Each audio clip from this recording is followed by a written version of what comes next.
নমস্কাৰ বন্ধুসকল, আজি আপোনালোকৰ ওচৰত আন এটি ভিডিঅ' লৈ উপস্থিত হৈছোঁ। কৈশোৰ অৱস্থা, বাল্যকাল আৰু প্ৰাপ্তবয়স্কৰ মাজৰ এই সময়খিনিক আমি কৈশোৰ বা এডলসেন্স বুলি কয়। বিখ্যাত মনোবিদ ষ্টেনলে হলে কৈছিলে, this is a phase of storm and stress, অৰ্থাৎ ধুমুহা আৰু পীড়নৰ সময়।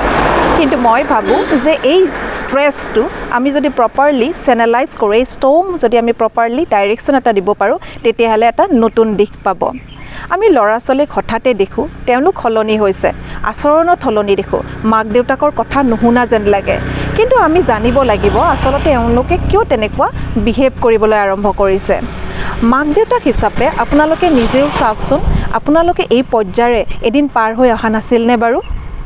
পুৰণি কালত কথাবোৰ সুকীয়া আছিলে, আমি কথাবোৰ মুকলি মনে আলোচনা কৰিব পৰা নাছিলোঁ, যি আছিলে আমি তেনেকৈ ৰৈ গৈছিলোঁ। কিন্তু আজিকালি এই বিষয়ে সম্পূৰ্ণৰূপে মুকলিকৈ আলোচনা কৰা হৈছে।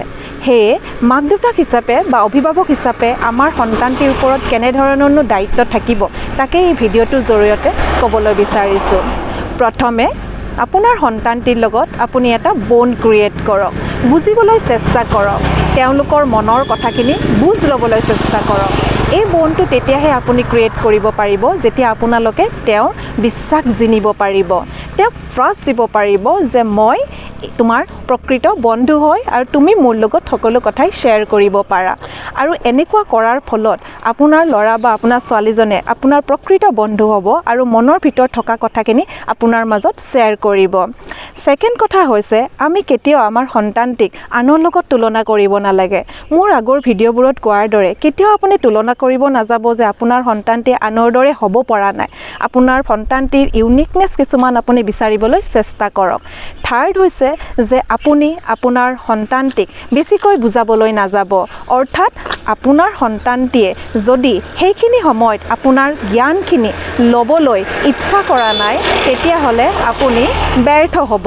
কাৰণ যদি আপোনাৰ সন্তানটিয়ে কৈছে যে মা বা দেউতা মোক অকলে থাকিবলৈ দিয়া, তোমালোকে মোক কথা নক'বা এতিয়া, তেতিয়া আপুনি জবৰদস্তি কৰি পেলাই আপোনাৰ ল'ৰা বা ছোৱালীজনীক কোনো ধৰণৰ কথা ক'বলৈ নাযাব। মই এই কথাখিনি এটা উদাহৰণৰ সৈতে বুজাবলৈ বিচাৰিছোঁ। আমি যদি এটা বটল লওঁ আৰু বটলটোত যদি মই পানী ভৰাবলৈ বিচাৰিছোঁ, তেতিয়াহ'লে বটলটোৰ সাঁফৰটো আমি খুলি ল'ব লাগিব। আৰু যদি বটলটোৰ সাঁফৰটো নুখোলাকৈয়ে আমি যদি পানী ভৰাবলৈ যাওঁ, তেতিয়াহ'লে পানীখিনি নিশ্চয় বটলটোৰে বাগৰি পৰিব। ঠিক একেধৰণে আপোনালোকৰ সন্তানটিয়ে যদি আপোনালোকৰ কথাখিনি শুনিবলৈ ৰেডি নহয় বা ইচ্ছুক নহয়, আপোনালোকে ব্যৰ্থ চেষ্টা নকৰিব। কাৰণ এনে কৰাৰ ফলত আপুনি যিমানেই জ্ঞান নিদিয়ক, যিমানেই ভাল কথা নকওক কিয়, সেই কথাখিনি তেওঁলোকৰ ব্ৰেইনত কোনো ধৰণৰ কাম নকৰিব আৰু ই ব্যৰ্থ হ'ব। আৰু এটা কথা ক'বলৈ বিচাৰিছোঁ, আপোনালোকে আপোনালোকৰ সন্তানটিক প্ৰতিটো কথাতে মানা কৰি নাথাকিব। যেনে এইটো নকৰিবি, সেইটো নিপিন্ধিবি, তালৈ নাযাবি, মোবাইল বেছিকৈ নাচাবি, ইণ্টাৰনেট বেছিকৈ নচলাবি বা ছ'চিয়েল মিডিয়াৰ লগত বেছিকৈ নাথাকিবি, এনেবোৰ শব্দ। কাৰণ তেনে কৰাৰ ফলত তেওঁলোকে ভাবিব আপোনালোকেই চাগে তেওঁলোকৰ প্ৰধান শত্ৰু, আপোনালোকে তেওঁলোকৰ মনৰ কথা বুজিব চেষ্টাই নকৰে। আৰু তেনে কৰাৰ ফলত তেওঁলোকে নিজকে হয়তো অকলশৰীয়া কৰি পেলাব, নতুবা তেওঁলোকে এনে কিছুমান কাম কৰিব যিটো আপুনি ভাবিবই নোৱাৰে।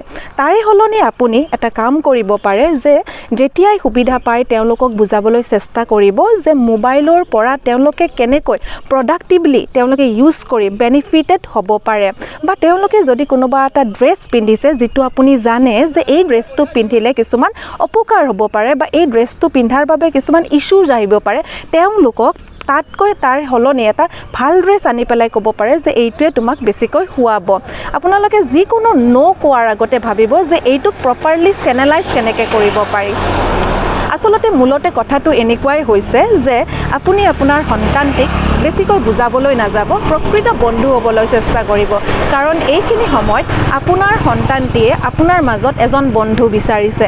আপোনাক এজন নিখুঁত বা আপোনালোক এজন বহুত বেছি ভাল অভিভাৱক হোৱাতকৈ এজন ভাল বন্ধু হোৱাটো খুবেই প্ৰয়োজন।